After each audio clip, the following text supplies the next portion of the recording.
이번에는 예비 고3 실전 중심으로 설명을 드리겠습니다. 우리가 어떤 설명회를 하면은 참 많은 설명회가 있습니다.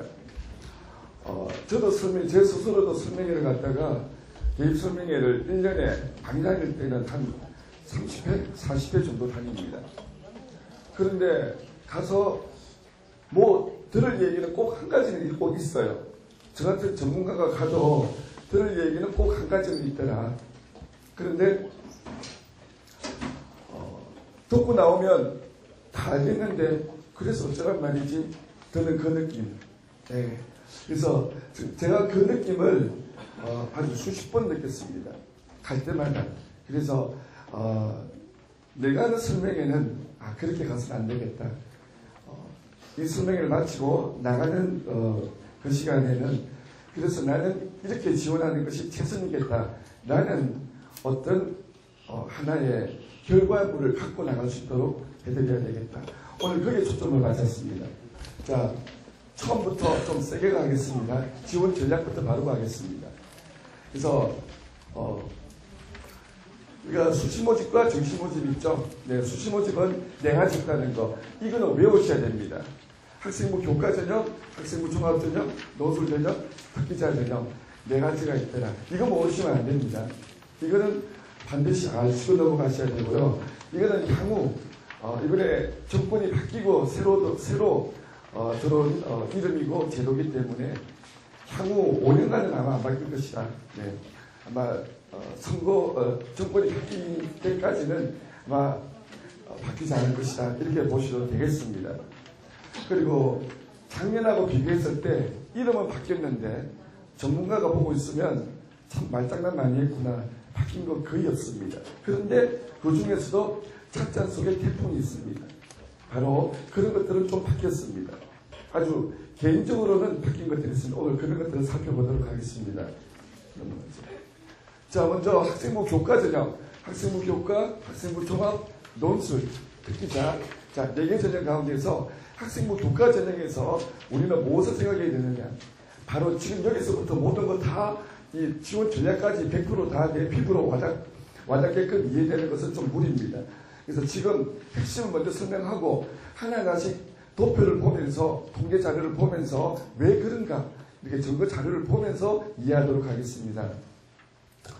학생부 교과 전형은 뭐로 뽑죠? 내신과 수능 체제로 뽑습니다. 내신과 수능 체제로 뽑습니다. 오늘 설명회는 상위 11개 대학을 중심으로 설명을 드리겠습니다. 또 다음 설명회는 서울 수도권 중상위권, 중위권 대학의 설명회도 준비를 하고 있습니다. 오늘은 상위권 11개 대학 한 번에 설명회 다 하면은 이게 잘 못 알아들어요. 너무 두리뭉실해가지고. 저는 2015학년 대입의 특징과 뭐 이런 거 그런 설명을 좀 안 하려합니다. 설명회 하면 전 그런 설명회거든요. 95%가. 그래서 그런 설명회를 지향하고 전체의 대강을 설명하는 그런 설명회를 지향하고 그래서 구체적인 설명이 되기 위해서는 상위 11개 대학을 중심으로 설명을 드리겠습니다. 자, 학생부 교과 전형은 내신과 수능 체제로 뽑습니다. 자, 하나 물어보겠습니다. 상위 11개 대학은 어디입니까? 자, 네, 스카이하고 성균관, 서강대, 한양대, 그 다음 중경 외시로 들어가죠. 중앙대, 경희대, 한국외대, 유아예대, 서울시립대까지 해서 수능 성적 기준 상위 11개 대학입니다. 이 상위 11개 대학에서 내신으로만 뽑는 전형이 내신 100%, 다른 거 아무거나 안 보고 내신으로만 뽑는 전형이 있다 없다. 어느 게 있습니까? 그거 하나 물어보고 지나가겠습니다. 100% 내신만 뽑고 뽑는 전형, 100% 내신으로만 뽑는 전형이 있습니까 없습니까? 자, 있다. 손 한번 들어주십시오. 있다. 그래도 몇 분 손 드시네요. 네, 나머지 분들은 다 없는 걸로 하겠습니다. 다수 여러분 좀 따라가겠습니다. 없습니다. 상위 11개 대학은 다른 거 안 보고 내신으로만 뽑는 전형은 없습니다. 11개 대학은 없습니다. 그걸 꼭 아시고 넘어가야 됩니다. 뭐든 있겠다? 뭐가 다르죠? 상위 11개 대학 가운데에서 올해 처음으로 생겼어요. 6개 대학이 학생부 교과 전형으로 뽑는 전형이 6개 대학이 생겼어요. 그 중에서 4개 대학은 학생부 100% 뽑는 전형이 올해 처음으로 생겼습니다. 11개 대학 안에도. 그런데 그 안에 수능 최저 등급을 갖다가 좀 세게 걸어놨습니다. 결국은 뭐죠? 성적을 받쳐줘야 된다는 얘기죠. 그래서 학생부 교과 전형은 여기서 우리가 장점은 뭡니까? 대비할 게 별로 없죠. 학교생활 열심히 공부하면 됩니다. 내신 공부하고 또 수능 공부하고 딱 두 개만. 4개 전형 가운데에서 제일 마음 편한 공부입니다. 모든 학교에서 많이 선호하는 그런 전형이 되겠습니다. 다른 전형을 준비하려면은 학교에서 일거리가 굉장히 늘어나거든요. 제일 많이 늘어나는 게 학생부 종합 전형은 일거리가 엄청 늘어납니다. 그래서 대체로 제가 상담을 해보니까 학생부 종합 전형은 학교에서 별로 안 좋아하더라고요. 담임도 일거리 많이 늘어나고 추천서 쓸 때 되면은 제 동료나 선후배들도 학교에 많이 있는데 추천서 쓸 때 되면 학교 선생님도 엄청나게 고민한답니다. 쓸 추천서가 너무 많아가지고 한 시즌에 100회 이상을 쓰는 그런 경우도 있다 그래요. 거의 중고등 수준이 되게 되면 그래서 되게 싫어한답니다. 일단 넘어가서 내신 학생부 교과 전형은 이와 같이 4개 전형 가운데서 가장 단순하다. 그리고 단점은 서울 상위 10개 대학에서는 학생부 교과 전형 모집은 전교 1, 2등만 해당된다고 생각하시면 됩니다. 제가 이유를 설명해 드리겠습니다. 조금 있다가. 실은 전교 2등도 안 됩니다. 전교 1등도 떨어집니다. 그 통계 자료를 보여드릴게요. 11개 대학 안에서 얘기입니다, 지금. 그래서 지원 전략은 어떻게 가야 되느냐. 내신은요, 전교 1등을 내가 하고 싶다고 해서 되는 건 아닙니다. 그거는 내신은 3학년 1학기까지 결과를 보고 움직이기 때문에 하는 거 조금 도와줘야 돼요, 사실은. 이거 공부해본 학생들은 잘 압니다. 내가 전교 1등을 목표로 공부한다고 해서 모든 걸 다 포기하고 나 전교 1등이 목표야. 학생 교과 전형으로 나는 꼭 지원하고 말 거야. 그렇다고 해서 전교 1등을 할 수 있느냐. 전교 1등을 하려면은 왜 하늘이 도와줘야 되냐면은 한 문제 차이죠. 한 과목에 한 문제 실수를 하느냐 하지 않느냐에 따라 가지고 내신의 1.12가 되느냐 1.15가 되느냐 그 차이가 정해집니다. 각 학교 전교 1등이라도 1.1이 넘어가는 학생들 많습니다. 각 학교 전교 1등의 내신 등급이 다 다릅니다. 전과목 퍼펙트 1등 하면은 내신은 뭐가 나옵니까? 1.0 나오죠. 1.0 나오는데 전과목 퍼펙트 다 1등 하지 않고 한 2과목은 놓쳤다. 전교 1등인데 2과목은 전교 몇 등 했다. 이래 되면 1.051이 나오겠죠. 전교 1등 했는데 4과목 놓친 전교 1등이다. 전교 2등하고 별 차이 없는 아주 아슬아슬하게 전교 1등 했다.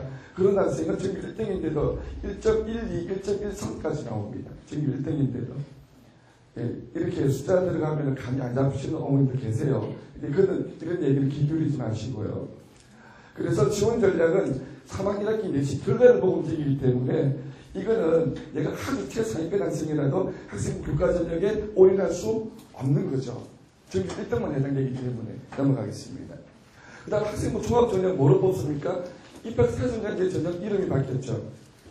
입학사정관제 이름이 바뀌었죠. 뭐로 뽑습니까? 전형 이름과 뭐로 뽑는다.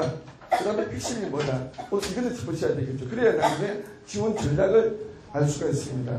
학생부 교과 비교과죠. 그 다음에 활동자료 실전물, 그 다음에 자기소개서, 추천서, 면접, 수능 최저. 뭐가 복잡해 보이죠? 네, 복잡해 보이는 것 같은데 여기서 학생부 교과를 준비한다는 것은 활동자료를 갖다가 준비하는 것이고 활동자료를 준비한다는 것은 곧 그것이 자소서에 그대로 들어갑니다. 자소서에 들어간다는, 자기소개서에 들어간다는 얘기는 그것이 곧 면접의 대상이 되는 겁니다. 결국에는 학생부 비교과, 활동자료, 그 다음에 자기소개서, 면접 4개가 이름이 다른 명이라 이름이 같은 거라 생각하시면 됩니다. 이름만 다를 뿐 90%는 같은 거라 생각하시면 됩니다. 요거를 외우셔야 되겠죠. 이걸 이제 어떻게 준비하는가가 문제가 되겠죠. 어떻게 준비하는가가. 제가 평소 때 목소리는 굉장히 이렇게 모아지는 목소리인데 오늘 설명회를 한다고 그러니까 왜 이렇게 목소리가 헛되신지 모르겠어요. 살짝 좀 목소리 오늘 좀 흩어지네요. 아침 목이 좀 잠겼습니다. 양해 좀 부탁드리고요. 여기서 제가 드리고 싶은 말씀은 이 활동자료 실적물 나중에 11개 대학에서는 8개 대학이 활동자료 실적물 즉 증빙자료라고 그러죠. 8개 대학이 받고 3개 대학은 작년에 안 받았습니다. 활동자료가 뒤에 다 나와 있습니다. 활동자료를 받지 않았던 3개 대학은 성균관대학교, 한국외대, 서울시립대 3개 대학은 활동자료를 안 받았습니다. 활동자료를 안 받았고 심지어 성균관대학은 거기서 면접까지도 안 받습니다. 그럼 성균관대학은 뭐로 뽑았느냐? 학생부하고 자기 소개서로만 뽑았습니다. 그게 성교인재 전형이라 그래가지고 유일하게 우리나라에서 학생부하고 자기 소개서로만 뽑았는데 제가 참 그 전형을 보면서 많은 생각을 했습니다. 이 가능한 얘기일까? 이게 과연 저도 학생부를 갖다가 1년에 한 100명의 학생 이상의 학생부를 제가 읽어요. 그리고 부산시내 거의 한 3분의 2 정도에 해당되는 학교의 학생부를 제가 다 읽어봅니다. 상담은 읽어봐야 되니까. 그래야 학생부 상담을 할 수 있기 때문에 학생부를 어떻게 관리하는 것인가 하려면 제가 학생부를 봐야 되거든요. 다 읽어보면은 저기 도시 외곽의 농어촌에서 상담을 많이 옵니다. 지금 우리에게 예필에 제일 멀리 있는 학생 중에는 포항에서 오는 학생, 포항에서 있는 회원들이 있어요. 그런 도시 외곽에 있는 학생들, 농어촌에 있는 학생들, 전교 1, 2등 학생부를 보거든요. 그 학생들 학생부하고 도시에서 이 전교 1, 2등 학생부를 갖다가 보고 이게 판가름이 되느냐? 저는 99% 판가름 못합니다. 불가능합니다. 아니 내용을 보면 다 뭐 잘했음. 내 수능 보니까 다 전교 1등. 뭐 가지고 구분하죠? 구분이 안 되는데. 근데 그걸 갖다가 구분을 갖다가 시도하는 대학이 있다니까 과연 그는 제가 사실 개인적으로 의문점을 갖고 있는 부분입니다. 잠깐 넘어가겠습니다. 이 부분은. 자, 그래서 활동자료 실적물은 이게 증빙자료라는 건데 나머지 다가 다 봅니다. 몇 장 정도 내느냐 뒤에 다 적어놨습니다. 자료에 다 있어요. 나중에 보셔도 됩니다. 문과에서는 대부분 A4 용지 10장에서 4장 사이를 제출하고요. 양식, 형식 없습니다. 개인이 마음대로 자기가 갖다 가장 잘 드러낼 수 있는 방법을 선택해서 개인이 마음대로 제출하는 겁니다. 자, 그렇고요. 그 다음에 이과는 10장 이상에서 무제한이 많아요. 카이스트, 포스텍 이런 데는 주로 무제한입니다. 유니스트도 마찬가지로 내고 싶은 만큼 내라 자료를. 그러면 또 많이 돈 냅니다. 실제적으로 보면은. 그리고 네, 그 다음에 활동 자료하고 자소서 얘기를 잠깐 제가 말씀을 드리면, 자, 겨울 방학 때 보면은 예비 고3쯤 되면은 겨울 방학 때 자기 소개서를 갖다 학교에서 막 적어오라 그래요. 자기 소개서를 갖다 학생들 보고 먼저 적으라 그러면요.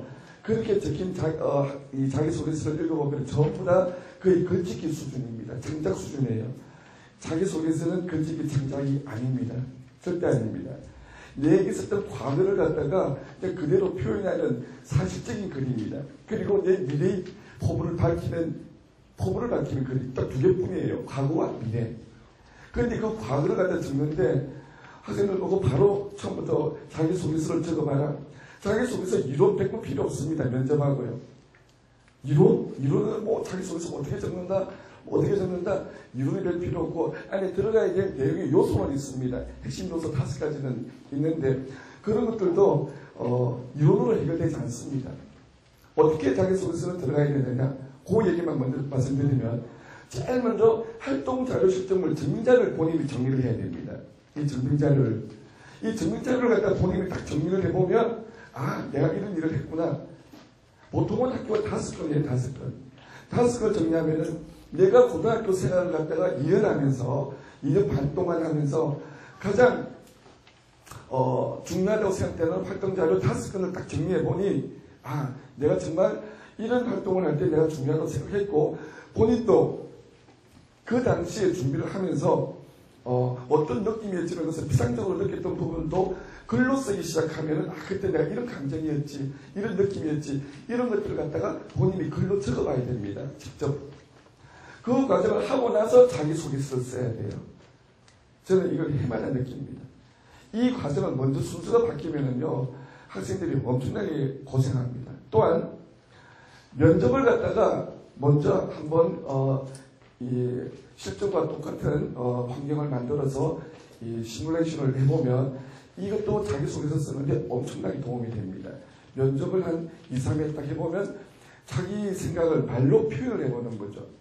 자기가 옛날에 했던 활동을 말로 정리를 해보는 거죠. 그런 효과가 나타납니다. 그랬을 때 자기소개서를 쓸 수 있습니다. 구체적으로, 사실적으로. 단 쓸 때 너무 순진하게 쓰진 않아도 괜찮아요. 그때 예를 들어서 내가 A라는 활동을 할 때 조금 짜증도 좀 났는데 공부를 학원 가야 되는데 학원도 못 가고 학원 빠져가지고 좀 짜증나면서 그 활동을 했는데 그런 얘기 그대로 적으면 안 되겠죠. 그 활동을 할 때 정말 나는 스스로 마음이 내껴서 그 정도까지 허용이 됩니다. 어떤 학생들 보면 그걸 너무 그대로 적는 학생들이 있습니다. 네. 자, 넘어가서 장점이 뭐죠? 학생부 종합전형 장점이 뭡니까? 학생부 종합전형의 수능 체제는 상위권 학생들한테는 그리 높지는 않아요. 학생부 종합전형의 장점은 지원 불가능한, 성적으로는 지원 불가능한 대학도 합격할 수 있다. 이게 최대의 장점입니다. 최대의 장점. 제가 작년에도 저는 우리나라의 입학사정학대 전형적 학생부 종합전형이 들어온 지가 이제 만 6년이 지났습니다. 만 6년. 첫 3년은 시범 출시였고요. 그 다음에 제대로 뽑기 시작한 게 3년 뽑았습니다. 저는 학생들 원서를 갖다가 5년 동안 넣었습니다. 5년 동안. 처음에 저도 학생부를 입학사정학대 전형을 학생들과 같이 실제 이 활동자료 신청물 정리자료를 갖다가 같이 작성을 합니다. 면접도 실제 봅니다. 모든 걸 해서 원서를 넣어보면 재밌는 일이 많이 발생합니다. 재밌는 일이 많은데 그 중에 한두 가지만 소개해드린다면은 부경대학교 떨어졌는데 중앙대 경희대 합격했습니다. 우리 작년에도 그런 일이 몇 명 있었어요. 작년에도. 그 다음에 부산에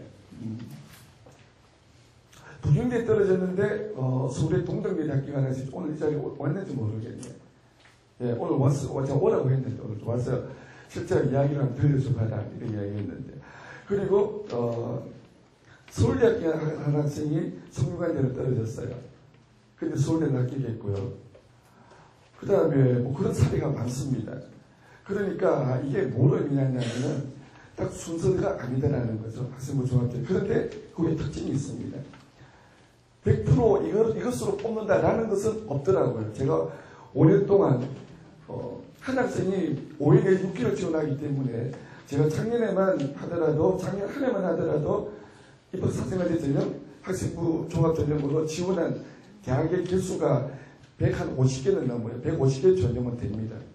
그러니까 각 전형에 대한 특징이라는 것은 대학에서 밝히지는 않아요. 그렇지만 원서를 접수해보면 감이 나는 겁니다. 그 감 중에 하나는 국립대는 내신을 갖다가 따지더라는 거죠. 그래서 부산대, 부경대 국립대입니다. 여기는 내신이 예를 들어서 4.5다 이라면은 희망을 못 겁니다. 입학부 학생부 종합전형에서도. 그러나 그런 경우에는 아무리 좋은 활동 자료 실정을 갖고 있어도 힘들더라는 얘기죠. 힘든데 그런데 안 그래요. 특히 중앙대하고 경희대가 오픈 마인드를 갖고 있다. 입학사정학대 팀들이 그걸 느낄 수가 있습니다. 내신이 많이 따있는데도 합격을 갖다가 하는 사례가 제일 많은 학교가 중앙대, 경희대였습니다. 학생부 종합전형으로. 어느 정도냐? 우리가 작년에 내신 성적이 부산국제외고학생입니다. 내신 성적이 5.15죠. 5.15였는데 중앙대 아시아문화학부 일본학과에 합격을 했습니다.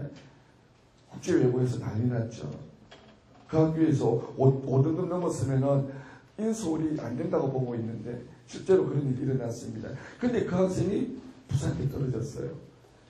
근데 그런 사례가 그 학생만 있는 것이 아니라 제가 원서를 쭉 다 넣어보면 학생부 종합전형은 국립대에서는 내신을 좀 보는구나. 특히 부산대, 부경대 많이 봅니다. 서울대도 내신을 은근히 많이 봅니다. 그런데 서울대는 그것보다도 더 강하게 보는 게 뭐냐? 제가 넣어보니까 학생의 창의성이 좀 따라가는 학생. 그런 학생, 그리고 면접에서 야무지게 자기 일을 갖다 표현할 수 있는 학생, 그런 학생이 학교에 필수입니다. 지금까지 서울대 학교 학생을 공통점을 보니까 그랬었고, 그 다음에 또 서울대하고 카이스트를 또 비교를 해보니까 서울대보다도 카이스트가 더 내신에 더 집착하는 면이 있더라는 거죠. 카이스트가. 이거는 100% 얘기는 아닙니다. 정해진 얘기는 아닌데 원서를 넣어보니까 왜? 서울대는 떨어지고 카이스트 걸린 학생 그걸 갖다가 비교를 해봤어요. 딱 비교를 해보니까 한 학생은 전교 1등, 한 학생은 전교 2등, 외에는 똑같아요. 자료가 똑같아요. 같은 학교였거든요. 같은 학교에서 똑같은 거였어요. 그 두 학생의 차이점은 전교 1등, 전교 1등, 2등 차이밖에 없었고 또 다른 사례도 있었습니다. 그래서 그것만 가지고 일반화시키기는, 이론을 일반화시키기는 무리가 따르지만 그런 일들이 좀 있었다. 꼭 그것만은 아니고 내신이 조금 처지더라도 이 학생에 대해서 자기 전공 분야에 대해서 노력해 온 결과가 확인한 경우에는 전교 점수가 많이 좀 떨어지더라도 서울대 카이스트 합격한 사례가 있습니다. 그리고 포스텍도 그런 사례가 있고요. 어쨌든 간에 학생부 종합전형은 성적으로는 지원 불가능한 대학, 그 부분에 대해서 제가 좀 길게 설명드리고 있죠. 예, 그 다음에 보면은 좀 중위권, 중하위권 학생들도 상당히 희망 있는 얘기들이 많습니다. 내신 7등급 동국대학교였겠죠. 이 실제 있는 일입니다. 네, 실제 있는 일이고, 요 자리에 있는 친구, 학생의 친구이기도 하고 선배이기도 하고 그런 학생이에요. 그래서 이 학생이 합격한 것은 내신은 아예 처음부터 포기를 했어요. 아예 처음부터. 이 학생은 자기 얘기를 다 공개도 된다. 학생부까지 다 공개된다. 어머니도 허락을 다 받았지만 내신을 아예 포기한 학생이죠. 그렇지만 자기의 진로를 분명하게 갖고 간 학생입니다. 그게 아마 아주 중요했던 것 같습니다. 그 다음에 9등급 학생이 부산이에요. 저는 이 학생을 기적이라고 보고 있어요. 9등급 학생인데 부산이 왜래요? 정시모집으로 가려면은 그래도 4등급 4.5는 들어야 됩니다. 4.5등급 안에 들어야 돼요. 이게 가능한 것도 부산에서는 어떤 현상이 있냐면은 동아대까지는 입학사정관제 전형을 준비한 학생이 거의 없었다. 예, 별로 없었다. 재작년까지는요, 원서 넣으면 합격됐습니다. 거의. 동아대까지는 제가 실패한 기억이 98% 없습니다. 부산에서 준비한 학생이 없다는 얘기죠. 그만큼 부산에서는 아직까지 학생부 종합전형에 대한 인식이 거의 불모지에 가깝다. 상위권 학생들 빼고. 그리고 학교에서도 최상위권 학생들만 준비하는 것 같아요. 최상위권 학생들만. 예. 자, 그 다음에 단점은 뭐죠? 대부분 학교에서 준비되지 않기 때문에 아까 제일 번거로운 전형이라고 그랬죠. 학교에서. 제일 번거로워가지고 할 일이 너무 많아지는 전형입니다. 학교에서. 학생부 하나만 적더라고 해도. 요즘 학생부 적는 건 이제는 일반화되기 시작했죠. 예. 재작년까지만 하더라도 일부 학생을 미리 이렇게 설치는 학생 학부모의 전유물이다시피 했는데 작년부터 일반화되기 시작해서 올해 작년에는 보니까 대부분 이렇게 학생부를 갖다가 저거 이제 기초 내용을 갖다가 학생들 보고 적어오라는 학교가 그냥 한 70, 80% 그 정도 되는 것 같았습니다. 적어 오지 마라 아무 말이 없었던 학교 조금 학생들 걱정 내릴 수준이지 않을까. 왜냐하면 학생부가 이제 엄청나게 중요해졌거든요. 지원 전략은 최상위권, 중상위권, 중위권, 하위권 학생이 다 달라지는데 최상위권 학생들은요 논술은요 준비가 되더라도 최대 3회가 제일 적당합니다. 논술은 준비되더라도 그 이유는 경쟁률이 엄청 세고 그리고 재수생들이 되게 몰려옵니다. 그래서 재학생들은 논술은 최대 석장만 쓰는 것이 현명합니다. 논술 일상 다 썼다? 이건 준비가 되게 안 된 학생입니다. 내신 성적 어중간해요. 예, 전교 10등 내외. 학생 교과 전형으로 갈 데가 없습니다. 이 학생은. 자기 성적에 비해가지고. 이 학생이 전교 10등 내외 하는데 이 학생이 부산대 북인대 가려고 하겠어요? 안 갑니다. 서울로 가려고 그러죠. 가려고 그러는데 학생은 교과 전형 안 되죠. 특기를 준비한 게 없습니다. 그러면 이 학생은 나중에 자연스럽게 논술을 선택하게 됩니다. 자기 뜻보다도 상황적으로 어쩔 수 없이. 예. 그래서 논술 전형은 엄청 올라가게 되고 그리고 재수생들은 학기 중에 학생부가 좋은 학생들은 고3 때 재학생들 대부분 다 들어갑니다. 대학을. 대부분 다 들어가기 때문에 재수생들은 학생부가 재학생보다도 그렇게 좋지 않다라고 판단하셔도 됩니다. 그래서 재수생들은 거의 수시 모집에서는 논술로 다 몰립니다. 논술하고 그 다음에 정시 모집에 올인합니다. 이 논술 전형에, 그래서 논술 전형은 기본이 40대 1이죠. 말이 40대 1이지. 40대 50대 1하면 엄청납니다. 100명 뽑는데 몇 명 맞다는 얘기죠. 50대 1은 5,000명 맞다.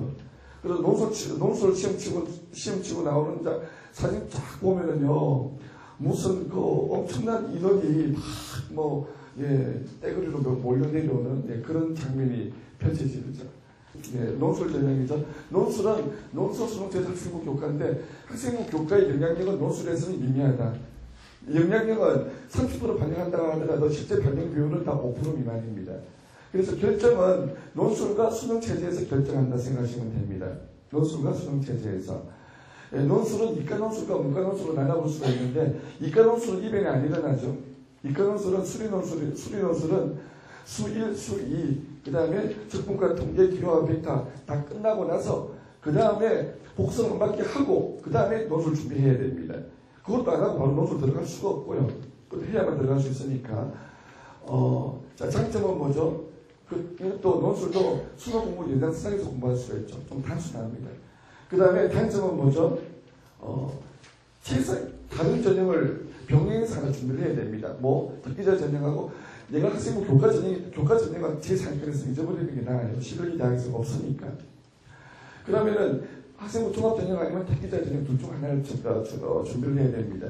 이걸 하면서 병행을 하는 것이 옳다라는 거죠.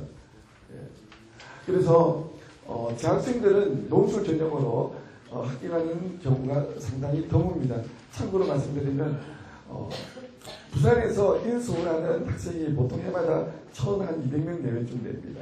되게 적어요. 1,200명. 전체 수험생 수는 4.6% 정도 되는데 인서울 비율은 2.2% 정도에서 그칩니다. 굉장히 부산에서 상위권이 많이 깨진다는 얘기죠. 엄청나게 깨지는 겁니다. 1,200명 가운데에서 논술 전형으로 들어가는 학생들 비율이요. 한 15%, 한 15% 정도밖에 안 됩니다. 되게 낮아요. 논술로 잘 못 들어간다는 얘기죠. 대부분 들어가더라도 입학사정대 전형으로 들어가거나 특기자 전형으로 들어가거나 그렇게 들어가는 거죠. 부산에 영주고등학교, 과학고등학교 이런 게 있잖아요. 이 학생들은 특기자 전형으로 들어가는 게 많이 수월하거든요. 많이 수월합니다. 자, 다음 넘어가죠. 자, 특기자 전형인데 특기자 전형 뭐로 뽑아요? 학생부 활동자료 실전문 구술 면접. 특히 학생부하고 구술 면접을 보면 이 구술 면접이 올해는 변수입니다. 고3 이과 학생들, 최상위권 학생들 잘 들으세요. 이 구술 면접에서 작년까지는 많이 면접이지 시험이었어요. 그냥 수학 시험이었고 과학 시험이었습니다. 문제를 갖다 종이로 줍니다. 30분 동안 풀어보라 그래요. 풀어보고 그 다음에 시험지를 제출하는 것이 아니고 말로 대답하고 풀이 가지고 물어보고 대답 다 하는 겁니다. 왜? 이 종이 시험 형태가 검지대가 있으니까. 결국에 시험 치는 거죠. 이게 일종의 말장난이죠. 그래서 이과 학생들은 그렇게 구술 면접이라는 게 면접이 아니고 시험을 친 겁니다. 수학과학 시험을 갖다 쳤는데 근데 올해가 이게 어떻게 변화될지 이번에 새로 바뀌면서 이 구술 시험을 갖다가 하지 말라라고 지금 이야기가 되어 있는 상태입니다. 과연 대학에서 이걸 어떻게 어느 선까지 교과부하고 타협을 하려는지 저도 관심 있게 지금 지켜보고 있는 부분입니다. 아마도 어느 정도는 구술 시험을 그대로 하지 않겠느냐 그리 보여지고 또 처음에 시작할 때는 박자없이 시끄럽게 시작했다가 나중에 5월 6월달 가면은 좀 꼬리를 싹 내리는 게 교과부에서 꼬리 내리는 경우를 제가 너무 많이 봐가지고 아마 올해도 이 부분은 그리 갈 것이다. 대학의 손을 갖다가 좀 의견을 많이 반영해 줄 것이다. 그렇지 않으면 칼스나 포스텍 이런 데서 학생들 뽑기가 힘들어져요. 학생만 뽑는 데는 한계가 있거든요. 그 다음에 단점은요. 자, 어학특기자 전형이 좀 문제죠. 어학특기자 전형은 올해 연고대를 제외하면은 뽑는 인원이 제가 좀 이따 뽑는 인원을 보여드리겠습니다. 어학특기자 전형이 지금 축소 폐지되고 있죠. 그래서 어학특기자 전형을 준비한 학생들, 예비 고3 학생들은 특기자 전형을 준비해 왔다면, 계속 준비하고 있다면, 지금 연대 고대에서 뽑는 인원이 1000명이 살짝 안 돼요. 1000명이 살짝 안 되면은 굉장히 적게 뽑는 인원입니다. 11개 대학에서. 그 중에서 연고대가 국제학부에서 3분의 2쪽 뽑아요. 그 한 1000명 가운데서. 연고대에서 3분의 2를 뽑아요. 나머지 3개 대에서 이화여대하고, 한국외대하고, 뽑는데, 인원이 너무 적습니다.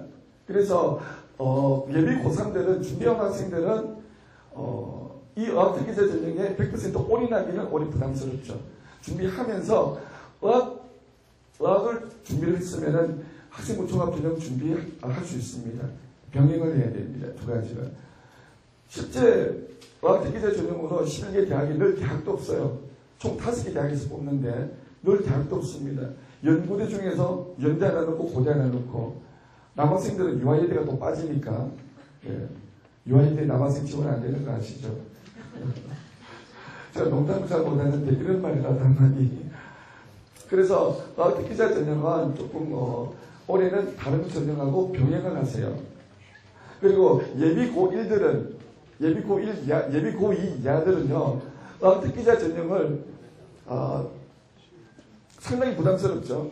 이럴 때는 준비를 안 하는 게 맞기도 한데, 제가 하라 말라 이런 얘기까지 드리기는 좀 그런 것 같고, 이거는 하더라도 나는 연구대를 목표로 할 만큼의 실력이 되는지 그런 상황을 잘 판단해야 됩니다. 그 정도 될 때 경쟁률이 엄청 올라갈 거예요. 인원이 되게 축소됐거든요. 왜 축소되죠? 학교에서 준비할 수 없는 전형이니까. 이 특기자 전형은 학교에서 준비가 안 됩니다. 기본적으로 토플을 갖다가 어느 정도 105점, 110점 정도 다룰 수 있는 영어 실력은 기본으로 다 갖고 움직여야 되는데 그 학교에서 하는 학교를 갖다가 제가 부산 시내에서 몇 학교 못 봤습니다. 거의 못 봤어요. 외고에서도 잘 안 하더라고요. 다음 넘어가겠습니다. 그 다음에는 특기자 전형에서 5개 대학, 제가 원서를 넣어보면은요, 서울대 있는 학생들은 딱 원서 넣는 학교가 5개를 그대로 똑같이 나옵니다. 서울대, 카이스트, 포스텍, 연고대 5개를 기본으로 넣고 하나는 선택입니다. 어디요? 성균관대하고 한양대 선택합니다. 그래서 6개를 넣어요. 한양대는 공대가 세고 특성화 공대에서 과가 많거든요. 4년 장학금 다 주는 과도 있어요. 그리고 또 미래자동차학과나 에너지공학과 이런 과는 되게 유망하죠. 그래서 서울대에 있는 학생들이 마지노선이 한양대입니다. 또는 성균관대거든요. 그래서 6개를 넣습니다. 6개 넣어가지고 성균관대는 떨어지고 서울대는 걸리고 그랬다고 제가 말씀드렸죠. 작년에 있었던 일입니다. 바로. 근데 5개 대학은요, 영재고 과학고생들과 경쟁하기 때문에 재학생들이 좀 다소 불리한 면이 좀 있어요. 특기자 이런도 줄었습니다. 올해도. 그래서 우리나라 영재고가 몇 명이냐면은 4개 영재고가 705명입니다. 그 다음에 고학고등학교가 19개 고학고등학교가 약 1,700명이에요. 합치면은 2,400명쯤 되죠. 2,400명. 그건 인원을 보면서 왜 불리한가? 인원을 보시면은 대략 감이 옵니다. 그리고 실제 이런 학교에서 특목고를 몇 프로 뽑느냐? 스카이나 이렇게 11개 대학에서는 특목고가 차지하는 비중이 적은 대학은 25%에서 많은 대학은 34%까지 갑니다. 되게 많이 뽑죠. 그 다음 지원 전략 되죠. 특기자 전형. 역시 올해부터 인원이 너무 줄어가지고 최대 이상의 지원이 바람직하다. 되죠. 네, 넘어가겠습니다. 자, 2015학년도 대학입시 전망 베스트 3. 신문에 보면은요, 언론에 나오는 거 보면은 특징이 되게 많이 나옵니다. 근데 실질적으로 학생들한테 피부에 와닿는 변화, 아주 큰 거, 3가지만 알고 있어도 됩니다. 구질구질한 거 다 몰라도 상관없어요, 지원하는 데는. 그래서 그런 형식적인 얘기는 제가 다 빼고 딱 3가지만. 자, 뭐가 폐지되죠? 수시 우선 선발 제도가 폐지됩니다. 그럼 저게 의미하는 바가 뭔지, 저게 예비 고3들한테는 실질적으로 어떤 영향을 미치는지 그거는 알아야 됩니다. 그거 모르면 안 되죠. 수시 모집에서 우선 선발이 폐지된다는 것은 논술에서 우선 선발이 폐지된다는 의미입니다. 그러면 그 우선 선발 제도가 수능 체제가 등급 컷이 얼마였느냐면요. 재작년에는 세계 영역 1등급 3개, 작년에는 1등급 4개입니다. 왜 작년에 1등급 4개로 완화가 됐죠? A형, B형으로 나눠지기 때문에 인원이 줄어들었죠. 1등급 받기가 2배 힘들어졌다는 의미예요. 그래서 1등급 4개를 받아야 된다는 얘기죠. 그럼 사실은 논술로 뽑는 겁니까? 아니죠. 논술로 뽑는 거 아닙니다. 말린 논술이지 그냥 수능으로 한 80%쯤은 수능으로 뽑는 거와 똑같아요. 그걸 폐지해라 그랬거든요. 그걸 폐지했습니다. 폐지하고 새로 등장한 논술 최저 등급은요, 그거보다는 완화가 됐습니다. 좀 대학마다 상황이 그 계열마다 다른데 대체로 세계 영역 합의 6, 세계 영역 합의 6, 합의 6이 좀 대체로 제일 많았습니다. 근데 합의 5도 있습니다. 4개 영역 합의 7도 있고, 그러니까 합의 6위 기준에 대해서 아래 위로 한 등급씩 움직이더라. 논술 최저 등급은 그렇습니다. 그러니까 이 변화가 무엇을 의미하는지, 이 변화가 우리가 1등급 3개, 1등급 3개, 나 지금 1등급 3개 나오는데요. 그건 아직 아닙니다. 그는 지나봐야 합니다. 국영수 1등급 3명이 작년에 부산에서 63명 나온 걸로 알고 있어요. 63명. 그만큼 어렵습니다. 부산에 105개 인문고등학교가 있는데 63명 나왔다는 얘기죠. 그만큼 국영수 1등급 3개 받는 것이 지금은 나오죠. 왜 재수생도 없고 아무도 재학생끼리 경쟁이니까. 지금은 나오지만 나중에 가면은 아닙니다. 재수생이 1.5배 많아요. 1.5배. 재학생보다는 더. 엄청 밀립니다. 엄청. 자, 그 다음에 그래서 이 수능 우선 선발이 폐지된다는 것은 수능 제도 규정이 완화됨으로써 재수생 특목고생 재수상위권 학생들의 프리미엄이 없어졌습니다. 그러니까 이 수능 체제만 맞추고 나면은 그 다음은 뭐죠? 논술에서 한번 붙어보자는 거죠. 그러니까 재수생 특목고생들의 최상위권 학생들의 프리미엄이 사라졌기 때문에 일반고 최상위권 학생들한테 다소 유리한 면이 발생했다. 이리 볼 수 있는 겁니다. 이 변화는 최상위권에서 변화가 제법 큰 변화입니다. 그 다음 두 번째는 특기자적인 축소로 특목고생이 다소 불리해졌죠. 특히 외국 국제고 학생들이 좀 불리함이 이게 특기자 전형으로 많이 갔는데 이 전형은 사라졌기 때문에 이 학생들이 다 학생부 종합 전형으로 돌아와야 됩니다. 외국 국제고에서 내신은 어떻게 유지해요? 전교 1, 2등만 해당되는데. 그 다음 정시 모집이 소폭이지만 증가했죠. 정시는 재수생 특목고생 이전보다 다소 유리해. 이렇게 이야기하면은 그럼 난 특목고생이니까 난 정시에 올인해야 되겠구나.가 아닙니다. 아니고 수시에서 하향 지원할 필요가 없다는 얘기죠. 6개를 지원하면은요 5개는 상향 지원해도 된다는 얘기입니다. 아니면 6개 다 지원하든지. 근데 우리가 6개 다를 상향 지원하는 거하고 5개를 상향 지원하는 거 차이가 뭐 있습니까? 한 개 학교를 하려면 5개 지원을 해도 학교를 합니다. 그래서 한 개 정도는 정시 모집과 비슷한 수준의 대학을 하나 선정하고 나머지 5개는 수시 모집에서 다 상향 지원을 합니다. 상위권에서는. 미련 없이 지원을 하면 됩니다. 정시 모집에서 분할 모집이 폐지됐죠.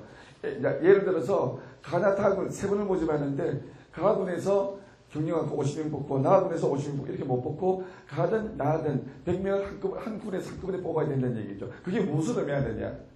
그러게 되면은 학교 커트라인이 좀 내려옵니다. 학교 커트라인이. 생각해보세요. 그거는 숙제입니다. 내려옵니다. 결론은. 좀 내려오죠. 내려오는데 그것이 무엇을 의미하느냐. 문제는요. 정시 지원할 때 전부 다 우리나라 그 학생들 정시 그 상담을 할 때 합격 프로그램에 다 1차적으로 넣어봅니다. 그 프로그램이 작년도 그랬고 올해도 그렇고 안 맞을 것이다. 업그레이드를 하지 않았다면. 근데 그 업그레이드 하는데 비용이 제가 엄청 들어가는 걸 알고 있습니다. 수십억.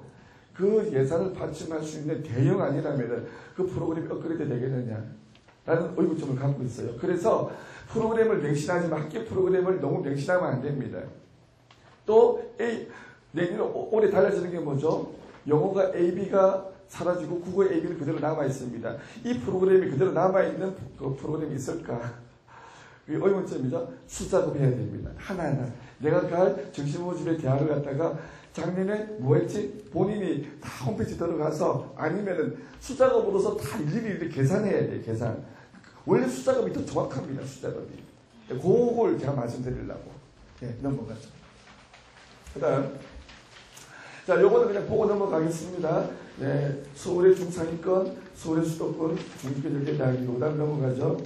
우리나라 과학기술은 3개 있습니다. 카이스트, 디지스트, 지스트. 이거는 6회 지원에 포함 안 됩니다. 그 다음에, 요거는 지방국립대 조사 때는 왜 제가 적어놨냐면은 부산대, 경북대를 중심으로 있는 학생들은 항상 유니스트하고 뭐 부경 이렇게 유니스트를 같이 지원하는 경향이 강하거든요. 그래서 적어놨고 특성화대학, 항공대, 해양대, 의외로 항공대나 해양대, 교통대를 보면은요 좀 알짜배기과가 있습니다. 알짜배기과가요. 취업 잘 걱정 안 해도 되고 이런 알짜배기과들이 있는데 한번 과를 갖다가 탐색해 보는 의미가 있을 겁니다. 저런 대학에 상위권 학생들이 특히 이과 학생들은 내가 대학의 레벨만 볼 것이 아니라 한번 저런 과를 가서 아마 실속을 찾아보는 것도 의미가 있는 아마 그런 작업이 될 겁니다. 네, 이제는 수치를 보면서 제가 지금까지 설명드렸던 학생부 교과, 학생부 종합, 논술, 특기자 그리고 정시 모집에서 알아야 될 핵심적인 내용을 설명드리면서 제가 아까 전에 설명드렸던 지원 전략이 왜 그렇게 나와야 되는가를 이해해 보시기 바랍니다. 네, 넘어가죠. 자, 여기서 복잡하게 보지 마세요. 이 표 보고 이 도표 한눈에 다 들어오고 해석이 되는 분이 누가 있습니까? 잘 안 들어오죠. 저도 수십 번 봐야 눈에 들어오는데 일단 뭐는 보입니까? 수시 전형에서 학생부 교과, 학생부 종합, 논술, 특기자 그래서 수시 모집 합친 거 정시 모집 되는데 자, 11개 대학은 정시 모집으로 몇 프로 뽑습니까? 65%. 요건 알고 넘어가죠. 11개 대학은 수시 모집에서 65%, 정시 모집에서 35% 뽑더라. 라는 거하고 각 얼마나 뽑는가 정도는 알고 있어야 되겠죠. 학생부 교과 6개 대학에서 6.5% 뽑네요. 1570명. 그죠? 이 정도는 알고 넘어가죠. 학생부 종합 47.4% 제일 많이 뽑죠. 논술 32.4%, 특기자 전형 15.6% 이렇게 뽑습니다.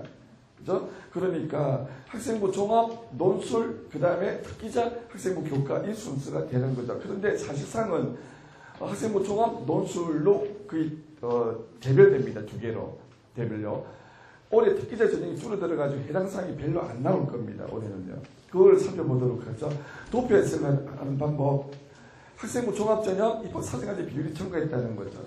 그 다음에 학생부 교과 전형이 신설됐습니다. 근데 수능 체제가 있어요. 그런데 11개 대학에서 학생부 교과 전형으로 뽑는데 수능 체제 없는 대학이 딱 한 개 대학이 있습니다. 자, 이거 어느 대학이겠습니까? 혹시 아시는 분 학생이나 학부모 계세요? 이 정도 안 되면 올해 입시를 해가지고 공부 진도가 많이 나가신 분인데 아직 예비 고3이라면은 여기까지 진도가 나올 수도 있고 아직은 덜 나올 수도 있고 이제 설명회가 막 시작되거든요. 2015학년도 설명회가 이제 막 시작되거든요. 이제 얼마 전에 정시가 끝나고 이제 자료 정리해가지고 여기까지 진도가 나가나 생각 안 나요. 어디겠습니까? 네? 한양대. 예. 얼굴도 잘생겼네요. 네, 한양대죠. 한양대는 학생부 교과 전형으로 뽑는데 수능 체제가 없는 유일한 학교입니다. 11개 대학에서. 그래서 그럼 이기는 누가 갈 수 있겠어요? 전교 몇 등?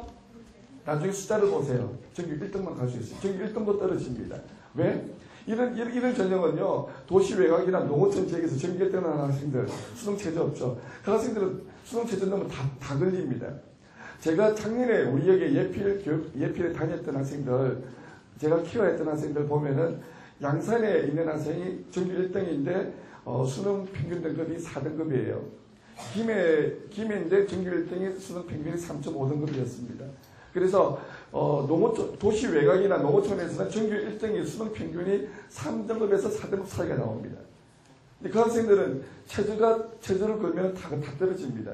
그래서 체저 없는 오로지 자기 유일한 희망은 뭐다? 체저 없는 학생부 교과 전형, 그게 목숨 겁니다. 그리고 거기에 다 넣고 나머지는 학생부 종합 전형에 한 두세 장 넣고 학생들 보통 그리 지원합니다. 고학생들이. 자, 그래서 참 정시모집에 35% 뽑죠. 정시모집에 35% 뽑는데 여기서 재학생목이 어느 정도 되겠습니까? 재학생목이 재수생이 25%고 재학생목은 10%입니다. 재수생이 2.5배 많아요. 나중에 숫자로 보여드리겠습니다. 그래서 내가 재학생일 때하고 재수생일 때하고 전략이 다소 차이가 나는 거 아시겠죠? 자, 그 다음 넘어가도록 하겠습니다. 자, 그래서 11개 대학 사이 경쟁률이죠. 사이 경쟁률. 작년에 경쟁률 한번 보세요. 학생부 종합 입학사정과제 전형이죠. 10대 1. 10.1이고 논술 36.5대 1, 특기자 전형 13.8대 1, 경쟁률은 이렇습니다. 경쟁률은 이래서 이 경쟁률을 보고 있으면 최상위권 학생들, 11개 대학을 지원하려고 하는 학생들은 자, 논술에 6장 다 지원을 갖다 올인한다는 걸 현명한 게 현명하지 않습니까? 무리입니다. 그거는 거의 로또 받는 수준이고 내가 그만큼 고등학교 생활에서 준비한 게 없어요 라는 걸 보여주는 대목입니다. 최상위권 학생들은 그런 학생이 있으면 안 됩니다. 정말 그거는 과감, 단순무식, 과격한 행동입니다. 그런 행동이 있어서는 안 돼요. 적어도 특기자나 학생부 종합 전형을 갖다가 2회 내지 3회 정도는 준비하겠다. 그래서 제가 최상위권에서 논술은 석장만 써라는 거죠. 석장만 써도 걸린 학생은 걸린다. 그런데 애매한 상위권 있죠. 애매한 상위권. 애매한 상위권에서 논술에서 장기를 뿌리는 길이 있기는 좀 있어요. 논술에 제주 등급 없는데 한번 내가 수학만 좀 잘한다. 수학만 좀 특히 잘한다. 논술에 제주 등급 없어. 수학만 좀 잘한다. 작년에 그런 대학이 5개 있었는데 그런 대학이 좀 괜찮은 대학이었어요. 인하공대, 아주공대 뭐 이런 데 좀 괜찮은 대학이었는데 그런 대학에서는 뭐 수학만, 수리논술만 잘 치면은 우리의 대학 들어가도 좋다라는 거였죠. 다른 거 필요 없이. 예, 그런 경우가 있었습니다. 예. 그런데 그런 경우를 최상위권 학생들은 논술에 재학생들은 올인할 수 없다. 재수생은 올인해도 할 말 없어요. 괜찮아요. 제가 준비가 됐다면 처음부터 재수할 때부터 이미 수학 한 바퀴 다 2바퀴 3바퀴 다 돌았잖아요. 그러면서 복습하면서 수리논술 바로 들어가도 괜찮죠. 그렇기 때문에 재수생들이 논술에 강할 수밖에 없는 거죠. 정시모집에서 당연히 강하고 넘어갑니다. 자, 요 표를 갖다가 잠시 제가 보여드리겠습니다. 이것도 아마 좀 입시를 이해하시는 데 도움이 되라고. 우리가 6월달 되면은 재학생, 재수생이 다 한꺼번에 치는 시험이 있어요. 시험 한 번 치고 9월달에 한 번 치고 본수능 이렇게 3번. 재학생하고 재수생 이렇게 3라운드를 펼칩니다. 3번. 첫 라운드가 6월달이죠. 6월달에 하는데 여기서 인원의 변화를 한번 보세요. 재학생이 자 여기 재학생이 6월달 때는 53만 5천 명이었죠. 근데 본수능에서는 37만 7천 명으로 바뀝니다. 저 마이너스 5만 8천 명이 줄어들어요. 그 다음 재수생은 6만 7천 명 6월달에 시험 쳤다가 실제 수능에서는 12만 9천 명 시험 쳤습니다. 이거는 6만 1천 명이 늘어난 거죠.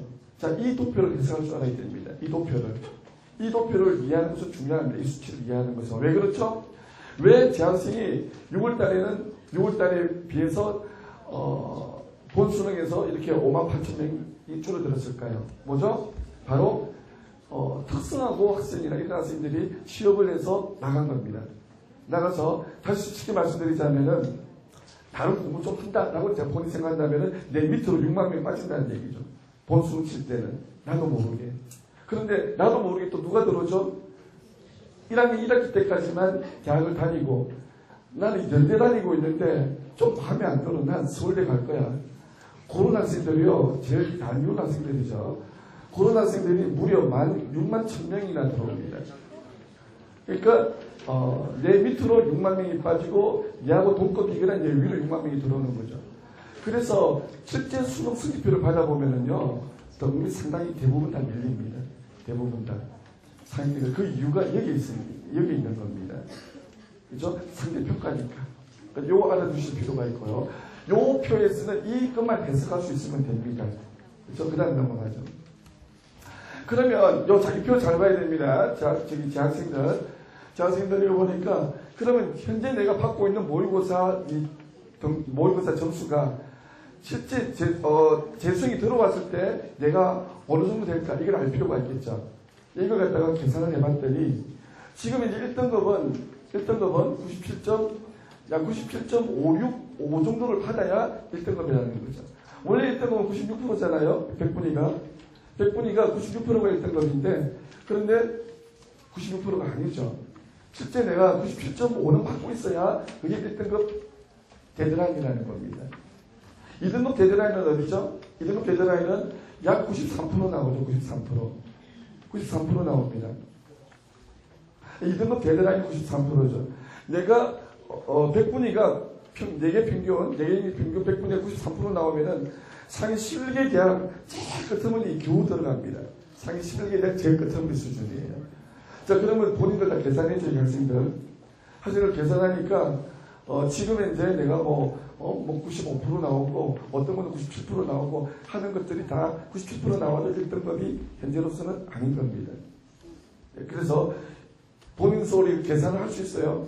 자, 나중에 한번 물어보겠습니다. 학생들은 4개 영역을 갖다가 다 합쳐서 평균 100분위가 몇 프로 정도 나오는지 한번 마음속으로 계산해 놔봐주세요.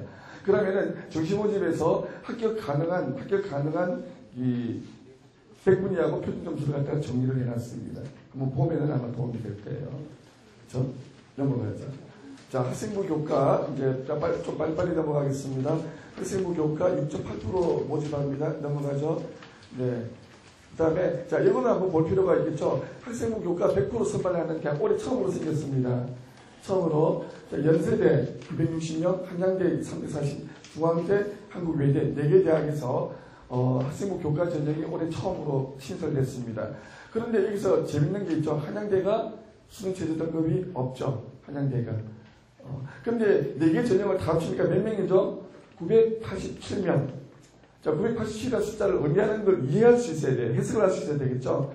우리나라 인문고등학교 몇 개 있어요?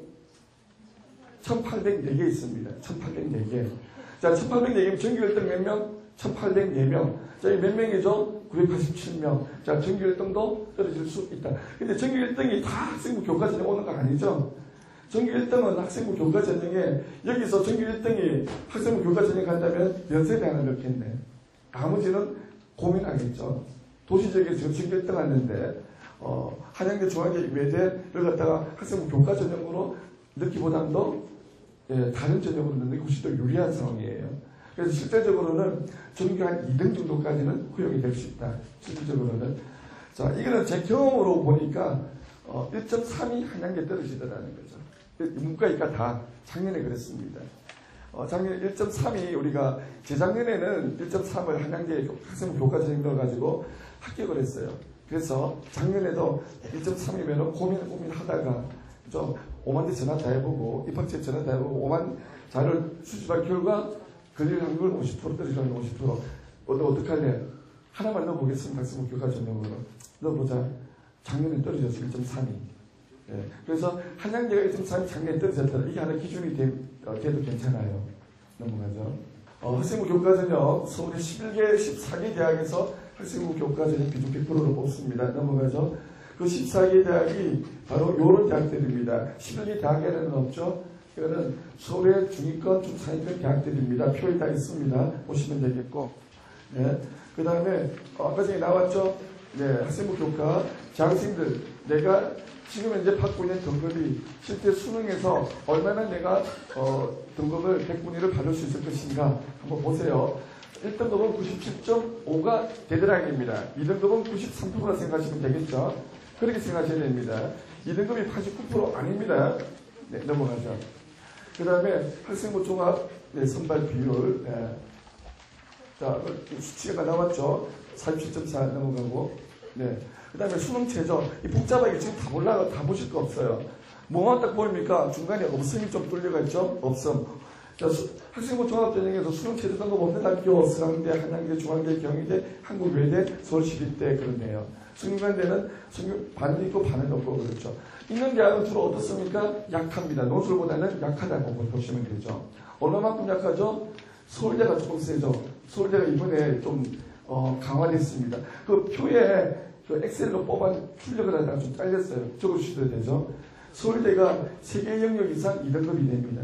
세계 영역 이상 2등급인데 연대도 좀 강화가 됐습니다. 인문계에서는 세계 영역 합이 6이죠. 세계 영역 합이 6이고 자연계에서는 2개 영역 합이 3입니다. 자연계가 제도 등급이 좀 다소 약해요. 그죠? 자, 고려대도 그렇죠. 고려대 인문계는 고려대가 2개 영역 2등급이죠. 2개 영역 2등급. 그죠? 성간대는 1개 1등급, 1개 1등급. 성간대는 항상 자기 혼자서 독특한 책 이렇게 합니다. 자, 넘어갑니다. 그 다음 넘어가죠. 학생부 종합력 경쟁률, 자, 10대 1이었습니다. 학생부 종합전형에서 넣는 학생들을 보면요. 평균 4.5개를 넣는다는 통계가 나와 있습니다. 평균 4.5개. 그러면 시열 경쟁률은 한 3대 1이라는 얘기죠. 3대 1. 그죠? 3대 1. 그래서 보통은 1단계를 갖다가 3배수를 주로 뽑아요. 1단계에서. 1단계를 합격하면은 내가 합격할 확률이 거의 80% 이르릅니다. 80%. 왜 그렇죠? 예비번호를 갖다가 좀 받고 있으면은 추가로 쭉쭉 합격해서 끊기죠. 그렇기 때문에 예비번호가 과마다, 대학마다 과마다 좀 달라요. 서울대학은 예비번호가 그렇게 길게 안 나갑니다. 그래도 제법 나갑니다. 서울대를 넣는 학생들은 이과에서 꼭 카이스트를 같이 넣거든요. 두 개 동시에 합격하면은 제가 보니까 한 70%는 서울대 가고 30%는 카이스트를 가더라고요. 근데 그래서 서울대도 예비번호가 제법 나가기도 하고, 이제 유니스트나 이 정도, 유니스트 이 정도에서는 예비번호가요, 제가 알기로는 몇 번까지 나간다. 예비번호가 뭐 한 300번 막 이렇게까지 나가기도 합니다. 그래서 예비번호가 뭐 경우에 따라서는 100번이 나더라도 실망하실 필요는 없고요. 부산공대 예비번호가 뭐 120번이라더라도 합격할 겁니다. 그 정도는요. 그래서 넘어가죠. 자, 요거는 한번 봐야 되겠는데, 작년에 학생부 종합전형에서 활동자료 시점을 증명자료 얼마나 냈나, 얼마나 준비해야 되냐. 세계대학은 안 받는다 그랬죠. 숙련대학교, 한국외대, 서울시립 때는 활동자료 실적물 내지 마라, 필요 없다. 예. 학생부하고 자기소개서하고 추천서로만 뽑겠다, 이 말입니다. 그죠? 그래 뽑고, 그래 뽑으면 다 좋을 텐데. 그죠? 이게 참 준비가 쉽지가 않죠. 준비가. 서울대학교가 건수로는 5건, 총 10장 이내입니다. 그 다음에 연세대학교는 5건이 다 무제한이었고, 그 다음에 고려대학교가 좀 많았습니다. 총 7건에 60석장. 네, 고려대가 좀 장난 아니었어요. 조금 있다가, 오늘 제가 이번 사진에 대해서 학생부 종합전형 서류에서 어떤 내용을 내는지 그걸 좀 보여준다는 좀 더 보여드리겠습니다. 그게 어찌 보면 조금 알짜죠, 사실은. 서강대학교 10장 이내죠, 10장 이내. 한양대학교 10장 이내. 중앙대학교 10장 이내. 경희대학교 20장. 25장 경희대학교. 이화여대가 9장이었네요. 카이스트가 10장인데 포항공대 유니스트는 무제한이었고, 그렇죠? 장수가 이랬는데 건수로 보면은 대략 5건이 좀 평균되고 있죠. 5건에서 10건. 근데 실질적으로 고등학생 학생들이요, 10건의 학생자를 건수라는 것은 뭐냐면 이런 겁니다. 예를 들어서 내가 독서를 갖다 했대. 내 전공에 관련됐거나 교양에 관련된 독서를 했다. 그러니까 독서를 갖다가 다 총 정리해가지고 그게 한 건 되는 겁니다. 한 건. 나는 특별히 봉사활동을 많이 했어. 그러면은 봉사활동을 묶어서, 봉사활동은 양보담도 질이죠. 그 봉사활동에 대한 내 느낌을 갖다가 다 적어낼 수 있다. 그걸 갖다가 아주 리얼하게 적어낼 수 있다. 그것도 한 건이 될 수 있습니다. 한 건이. 그렇겠죠? 근데 제일 중요한 거는 뭔가 하면요, 내 전공에 관련된 그런 활동이 제일 1번입니다. 1번. 그러면 내 전공에 관련된 활동을 어디서 어떻게 해야 되느냐? 첫째, 동아리 활동입니다. 지금은 동아리 활동을 한다만 가지고서는 안 통합니다, 이제는. 초창기 때는 내가 동아리 활동을 내가 만들어서 동아리장을 맡고 그런 내용 하나만 가지고도 먹혀들었어요. 초기에는. 박사장의 초기에는요. 지금은 그 정도 가지고는 안 먹혀듭니다. 당연한 얘기고. 이제는 그 안에 들어가는 내용입니다, 내용. 내용이 아주 고급스러워야 돼요. 상위권 학생들이 합격한 학생들 특징. 자기 전공에 대해서 고급성이 깔려 있었습니다. 제가 그걸 느낍니다. 서류에서 보면은요. 그게 있어요. 정말 진심이 담겨가지고 뭔가 퀄리티가 달라요. 그게 깔려가 있습니다. 그걸 잡아내고 만들어내는 것이 상위권 학생부 종합전형의 자료 싸움이다라는 거죠. 네, 요거 잠깐 잘 보세요. 그러면 학생부 종합전형을 합격한 학생들 내신은 어느 정도였나? 내신 이거 최고 최저만 빨리 보고 넘어가겠습니다. 서울대 한번 보죠. 서울대가 1.7, 그 다음에 1.78. 생각보다 최저죠. 1.7, 1.78. 그렇게 난공불락은 최상위권 학생들한테는 아니다 라고 볼 수도 있겠고, 그 다음에 다 표는 우리 다 나와 있죠. 네, 연대가 최저를 보죠. 최저 2.1, 그 다음에 2.9. 고대가 OKU 미래인재 전형 고대가 1.9. 네, 1.9. 3.4이죠. 3.4. 근데 그 중앙대하고 경희대를 보면은요, 표가 납니다. 중앙대 다빈치 인재 전형 최저가 5.15까지 내려가고 있죠. 5.15. 아마 저거 작년에 우리 예필에서 아마 들어간 학생 통계 숫자가 아닐까 생각됩니다. 제 최저가 보학생이 들어갔거든요. 5.15가. 근데 과가 달라서. 예. 그 다음에 경희대가 5.6까지 들어가고 있죠. 경희대 네오레상스는 5.29, 창의대 체험활동은 5.6. 그러니까 등급이 내가 낮아도 저거는 특목고 포함되어 있습니다. 일반고는 저기다 플러스 등급 하나를 올려주세요. 실제 부산에서 일반고하고 특목고의 등급의 차이가 최상위 20명을 제외하면 수능 평균이 한 등급 차이 납니다. 일반고, 외고가 특별히 수능 등급이 많이 나오냐 그렇지는 않습니다. 그래서 한 등급 정도 차이 난다. 그래 보시면 되죠. 자, 그래서 여기서 우리가 볼 수 있는 것은 서울시립대도 3.19가 들어가고 있죠. 3.19가. 요거는 의미하는 바가 좀 있을 겁니다. 내가 어느 정도 좀 준비하면 되느냐. 학생부 종합전형의 핵심은 뭐다?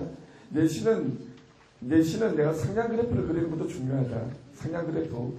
곡선의 성적이 하향 곡선을 그리면 그건 좋아하지 않아요. 상향 곡선을 그리고 좀 내신이 조금 딸리더라도 2점 얼마더라도 3점 얼마더라도 심지어 4점 얼마더라도 학생부 종합전형을 포기하지 말고 하위권에서는 특히 중하위권에서는 학생부 종합전형을 포기하면 점픽업 데가 없습니다. 학생부 교과전형으로 우리는 열심히 준비한다는 고등학교가 있어요. 3월달에 딱 들어가면은 학부모들 다 이렇게 3월달에 입학 설명회 하면서 우리 학교는 학생부 교과전형과 수능에 올인합니다. 즉 내신과 수능에 올인합니다. 라고 이렇게 공언하고 다른 거 하지 마세요. 라고 선언한 학교까지 있어요. 그런 학교 제가 반독 보고 있으면 한마디로 제정신인가? 저렇게 어떻게 말을 할 수 있을까? 왜 그렇죠? 학교에서는 내신을 올릴 수 있어요? 없어요? 누가 1등하면 누가 꼴찌하죠? 누가 1등을 2등급하면 누가 8등급 9등급을 해야 되죠? 학교에서는 내신을 올릴 수가 없어요. 그런데 학생부 교과전형으로는 부경대가 1.89에서 2.23 사이 학생들이 학생부 교과전형으로 들어갑니다. 부경대가. 부산대는 학생부 교과전형으로 1.5에서 1.89 사이 학생들이 들어가요. 그러면은 그 학생들은 다 합쳐봐야 15%밖에 안 되죠. 학교에서 15% 학생들만 그러면 학생부 교과전을 건지고 나머지 85%는 너가 알아서 해라. 난 아무도 준비해주는 것도 없으니 말이 되는 얘기입니까? 85%를 그냥 버리는 얘기인데 말이 되는 얘기입니까? 학교에서 학생부 내신을 올릴 수가 없어요. 누가 15%라면 들거나 누가 85%가 되거나 그 싸움이지. 말이 안 되는 얘기잖아요. 너끼리 이렇게 엉덩이에나 받아놓고 너끼리 치고받고 싸워해가지고 15%는 올라오고 85%는 주고 그게 교육자로서 말이 되는 얘기입니까? 말도 안 되는 얘기입니다. 그게. 그런 얘기를 갖다가 학부모를 다 모아놓고 공공적으로 말했다니까 얼마나 단수무식 과격한 얘기입니까? 그런 얘기 들으니까 피가 끓던데요. 그래서 좀 그런 얘기를 듣고 다 아무 자격이 없는 학생들 보면은요, 이게 생각하고 사는 학생인지 그런 학부모도 보면은 아주 미워하고 싶더라고요. 오늘 정복을 해야지 그 말 안 되는 얘기입니다. 그건 절대 말 안 되는 얘기입니다. 학생 국가전형 내신에 올인하라 그 말 되는 얘기예요. 학교에서 내신을 어쩔 수가 없는데 1등에서 꼴찌가 있어요. 상대평가인데 어떻게 하라고요? 85% 버린다는 얘기인데 실제 그래요. 지금 85% 버리고 있거든요. 85% 버리고 있습니다. 그건 말이 안 되는 얘기다. 그죠? 자, 그 다음 넘어가겠습니다. 내신 보니까 자연계는 쭉 보세요. 자연계는 조금 내신의 폭이 인문계보다는 좁습니다. 서울대만 하나 보겠습니다. 서울대만. 의예과가 1.23이었죠. 최저가. 학생 1.23도 서울대 의예과 들어갔다라는 거죠. 1.23도. 원학교 보니까 전교 1등한테 학교장 추천서를 갖다 써주는데 그 학생의 그 내신이 1.01이었어요. 1.00 서울대 의예과 지원하려고 하니까 서울대 의예과 떨어질 확률이 있으니까 절대 그럴 것 같으면 서울대 추천서를 못 써준다 그래가지고 싸운 학교가 하나 있었습니다. 그 학교가 이제 수영구에 있는 모티그 고등학교인데 제가 납득이 안 돼가지고 무슨 통계 숫자를 보고 거짓말하는지 그럴 수가 있니까 그래서 결국에는 서울대 추천서를 받긴 받았는데 서울대 의예과 본인이 며칠 못했어요. 나중에 다 떨어지던데 물론 이제 제한테 상관 하지 않습니다. 서울대 반드시 넣으라고 그러죠. 통계가 있는데 1.01이 왜 떨어져? 안 떨어집니다. 자, 그 다음 넘어가죠. 논술 선발 비율. 논술 경쟁률 보세요. 실 경쟁률입니다. 저게 실 경쟁률을 보시는데 이제 우선 선발이 없기 때문에 실경쟁이라고 보시면 되겠고, 저기서 결시가 한 30% 결석합니다. 넣어놓고 경쟁률 보니까 입이 쩍 벌어지거든요. 그래가지고 시험치로 안 옵니다. 30%는. 30%까지, 40%까지 결실이 올라가요. 그래도 절반 빼더라도 20대 1입니다. 세죠? 20대, 말이 20대 1이지. 넘어갑니다. 논술의 최저만 보면 됩니다. 논술. 논술에서 학생부 영향력은 미미하다. 논술 100을 봐야 되겠죠. 수업 취입 때 논술 100. 자, 논술에서 승부 걸겠다는 거죠. 논술에서 승부 걸고 싶은 학생들 수업 취입 때 한번 노려볼 만하다는 거죠. 다음 넘어갑니다. 논술 경쟁률 나왔고 다음 넘어가죠. 특기자 비율 한번 보세요. 여기서 의미 있는 것은 뭡니까? 이것은 저 특목단이라서 잘 가져야 될 숫자입니다. 자, 어떻게 되죠? 어학특기자 전형이 958명이죠. 953.8%. 958명 의미하는 숫자가 뭔지 감이 느껴지죠. 우리나라 인문고등학교 몇 개 있다? 1804개. 왜 어떠세요? 전교 1등 인문고등학교만 특성하고 마이스터고 다 빼고 인문고등학교만 1800, 전교 1등이 1804명이 있더라. 그거 염두에 두시면 되겠습니다. 그러면은 958명이라는 숫자가 얼마나 적은지. 그러니까 이 중에서 연대 고대를 보세요. 연대 고대를 보면, 다음 페이지 넘어가서 보죠. 다음 페이지 넘어가면, 특기자 전형에 연대가 394명, 고대가 280명을 뽑죠. 이걸 빼면은, 외대 114명, 유아여대 125명, 그 다음에 없죠. 한양대 105명, 이렇게 해가지고. 얼마 안 되죠. 그러니까 연고대를 빼고 나면은, 연고대의 국제학부, 연고대 국제학부를 갖다가 노리는 학생도, 연고대 국제학부를 노리고 나머지를, 특기자 전형으로만 100% 올인하기가 부담스러운 대목이죠. 올해부터 질이 바뀌었습니다. 많이 축소됐죠. 좀 특이한 사항은 한양대가 과학특기자 전형을 올해 제로로 갑니다. 안 뽑습니다. 작년에 많이 뽑았거든요. 특기자 전형으로. 그래서 이과 지역상위 큰 학생들이나 과학과 학생들이 마지노선으로 서로 삼았던 한양대학교. 제일 마지막으로 한양대학교가 과학특기자 전형이 지금 제로가 되고 있어요. 제로가. 요게 아마 올해 변수가 조금 되는데 어떻게 변수가 되겠죠? 아마도 순간대학 마지노선을 승대로 올리고 좀 승대로 올리겠죠. 승대로. 한양대에 아마 인원이 아마 승대 쪽으로. 상대는 인원이 좀 적어서 변수를 보기는 힘들고 승대 경쟁이 올라가지 않겠느냐. 근데 순간대학교 성균인재 전형은 대한민국에서 유일하게 감잡기가 힘든 전형입니다. 제가 감이 안 잡히는 전형인데 근데 거기서 조금 특색 있는 학생은 뽑더라. 삼성에서 뽑잖아요. 삼성에서 아마 삼성에 뽑는 아마 그 영향력이 수능에서 아마 내려온 것 같은데 최저등급 없고 면접도 없고 서류 학생부하고 자기소개서 추천서를 뽑는 전형이라고 그랬죠. 다음 넘어갑니다. 자, 특기자 전형에서는 뭐 볼까요? 요만 보면 수능 최저등급 특기자 전형에서는 조금 없습니다. 하나도 없죠. 특기자 전형은 수능 최저등급이 없더라. 그 다음에 뭐로 뽑죠? 한눈에 볼 수 있는 게 서류 면접으로 뽑는다. 그죠? 서류 면접으로 뽑는다. 특기자 전형은 뭐 칩니까? 특기자 전형은 에세이를 치더라. 이 정도로 정리하면 되겠고. 네. 그 다음에 나머지 과학부에서는 그게 중요하죠. 스펙이 좀 중요하겠죠. 네. 잠깐 특기자 전형 몇 명인가 한번 좀 보여줘 보세요. 여기서. 네, 요 숫자도 잠깐만 보고 지나가겠습니다. 특기자 전형에서 과학특기자 전형이 978명이라는 이 숫자도 의미하는 바가 뭡니까?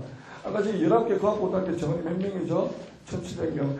4개 연계고등학교 정원이 700명. 합치면 2400명이죠. 2400명이 거의 한 2.5분의 1이죠. 그러니까 특기자 전형이 참 만만치 않겠다. 그죠? 특기자 전형을 앞으로 정부에서 자꾸 폐지하라 그럽니다. 자꾸. 이유는 학교에서 준비가 안 되거든요. 학교에서. 이 특기자 전형은 갈 수 있는 게 몇 가지 길이 있는데 아주 그냥 수상 실적이 아주 뛰어나거나 올림피아드 국가대표. 우리나라에 몇 명이 해당 안 됩니다. 그렇거나 아니면은 한양대 같은 경우에는 자기 학교에서 대학에서 인정하는 6개 대회에 출전해서 입상 성적이 있는 학생들 보니 그 전형이 없어졌어요. 그래서 아마 교회 수상보다도 올림피아드 대표 정도라면은 교회 수상보다도 교내 쪽이나 아니면은 본인의 있던 연구 실적을 만들어 들어가는 쪽이 더 현명할 것 같아요. 올해는 방향이. 자유과학 특기자 전형이. 일단 넘어갑니다. 이제 정시모집으로 좀 들어가 있습니다. 자, 정시모집은 간단히 이야기할게요. 합격서 추정만 좀 한번 보도록 하겠습니다. 추정을 보겠는데, 아까 전에 재학생들, 자기 이 100분위 등급 알죠? 자기 100분위 등급. 1등급이 컷이요. 어딥니까? 97.5. 마지노선이에요. 아주 잘 봐줘가지고. 2등급 컷은 93. 그거만 기억하죠. 자기 점수 다 됐습니까? 됐죠? 자, 다 하니까, 400%가 전국에서 1등 하면 400%가 나오거든요. 그런데 서울대 이 문제입니다. 서울대 경영대학의 100분위가 397. 이거 뭐를 의미하죠? 만점 하나, 그 다음에 3개 과목에서는 한 개씩 틀린 학생. 이걸 말하는 겁니다. 의미가 대충 그리 됩니다. 그렇게 점수가 나와도 되는지 모르겠네요. 397이고. 짝 보면서 11개 대학에서 뭘 볼까요? 제일 낮은 거 보세요. 제일 낮은 거. 제일 낮은 거 보니까 371이죠. 371을 갖다가 나누기 4. 내일 얘기니까 나누기 4하면은 약 93점 나옵니다. 93. 그러니까 내가 내일력 평균의 합이 93. 네, 93%라면 아까 중에 뭡니까? 2등급 컷이었죠. 2등급 컷. 2등급 컷. 93%가 아니라면은 정시모집으로 11개 대학에 갈 수 없다. 93%가 마지노선이라는 얘기예요. 마지노선. 그러면은 내 자녀의 지금 현재 모의고사 등급표를 보면은요, 이제는 지금 현재 인쇄대에 나오는 등급이나 100분위를 보시면 안 되는 겁니다. 안 되고 100분위를 보세요. 100분위. 100분위를 딱 보면서 100분위가 몇 프로죠? 등급은 의미가 없습니다. 100분위가 예를 들어서 95%다. 아니 96%다. 특별히 1등에 있네. 그래서 1등급에 기특해. 라고 생각하시기 전에 얘는 아직 2등급 중간이구나. 라고 생각하셔야 되는 겁니다. 그러고 100분위 내 영역을 갖다가 그렇게 이걸 아까 전에 보여드렸죠. 재학생들 재청 들어갔을 때 등급되는 거. 그 더하기를 해서 이 표를 보면서 11개 대학에 내가 대략 어디에 해당되는지 한번 보세요. 11개 대학에. 그거 의미 있습니다. 그거요. 그래서 지금 이제 내 자녀가 대략 경리대 중간 정도 100분위를 갖다 합의를 하니까 380이다. 그러면은 경희대 중앙대 그 정도 되죠. 380 나오려면은 상당히 한 학교에서 그렇게 나온 학생이 한 4명? 5명. 그 정도도 안 나올 거예요, 아마. 일반고의 기준으로. 그렇습니다. 그래서 이 정시모집 합격서 추정하는 것은 상당히 의미가 있더라. 모의고사 성적표를 보시는 한번 알겠죠. 네, 넘어갑니다. 그 다음에. 자연계입니다. 자연계도 역시 서울대 의학계가 397 나오고, 제일 낮은 거 됩니까? 371이죠. 한양대에서 나왔네요. 362도 있네요. 이화여대 건축학부 나왔는데, 이과는 문과보다도 조금 낮아요. 점수가. 수학에서, 왜 그렇죠? 수학과에서 인원이 적죠. 수학 나보다도, 다시 말하자면, 이과 수학이 문과 수학보다도 인원이 적습니다. 수리과가. 인원이 적죠. B형이라고 그러죠, 이제는. 인원이 적어요. 인원이 적기 때문에 1등급 받는 명수가 적다는 얘기죠. 그리고 이해되시죠? 그래서 수리과에서 수학비에서 등급 받기가 힘들어집니다. 그래서 등급이 전체적으로 조금씩 내려옵니다. 문과하고 비교를 해보면은요. 네, 그것만 보시면 되겠고. 그래도 262 하나를 뺀다면 다 270 이상이죠. 역시 93% 이상 안 되면 11개 대학은 안 된다. 93% 안 되면 93% 되려면 지금 어느 정도 받고 있어야 되죠? 합쳐가지고 대략 한 96% 정도나 97% 정도 받고 있어야 되는 겁니다. 그러니까 1등급을 갖다가 서로 유지하고 평균 1등급이 되는 경우에 1등급 특별히 한 경우에 11개 대학 특별히 한다. 이런 계산이 나오는 겁니다. 쉽지 않습니다. 왜 그렇죠? 재학생들은 재수생한테 2.5배나 밀리는 겁니다.